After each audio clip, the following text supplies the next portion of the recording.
దోస్తులారా నమస్తే. మరిన్ని మంచి అప్డేట్స్తో మేము ముందుకు వచ్చిన మనకి రైతు భరోసా డబ్బులు అయితే అకౌంట్లలో జమ అయినాయి. ఇక్కడ ఒక కన్ఫ్యూజన్ క్రియేట్ అయింది.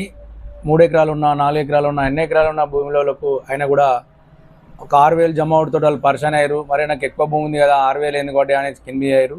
సో క్లారిఫికేషన్ ఏంటంటే ఈరోజు ఎకరం భూమి లోపు ఉన్న వాళ్ళకి ఎకరం కంటే ఎక్కువ కూడా ఎకరం డబ్బులు అంటే 6,000 అన్ని అకౌంట్లో జమ కావడం జరిగింది. కాబట్టి దానికి మీరు టెన్షన్ పడాల్సిన అవసరం లేదు.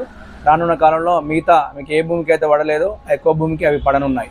సో ఇది ఇక్కడికి వదిలేస్తే మనకి యాసంగి రైతు భరోసా కోసం 28/2/2026 వరకు పట్టా పాస్బుక్ వచ్చిన వాళ్ళు, లేకపోతే కొందరికి పట్టా పాస్బుక్ రావడం డిలే అవుతుంది, పోస్టల్ డిలే అవుతుంది, వాళ్ళకు ఏదైతే డీటెయిల్స్ అని ఎంఆర్ఓ గారు డీటెయిల్స్ సైన్ చేసిన జిరాక్స్ ఇచ్చినా వాళ్ళు అప్లై చేసుకోవచ్చు.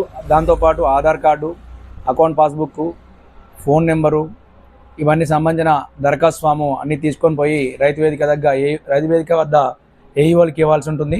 సో మీరు 2 రోజుల టైం ఉంది కాబట్టి ఇదివరకు రైతు భరోసా అప్లికేషన్ చేయని వాళ్ళు మొన్నటికి 28 తారీఖు వరకు పట్ట పాస్బుక్ వచ్చిన వాళ్ళు అందరూ చేసుకోవాల్సిందిగా కోరుతున్నాను. Thank you friends.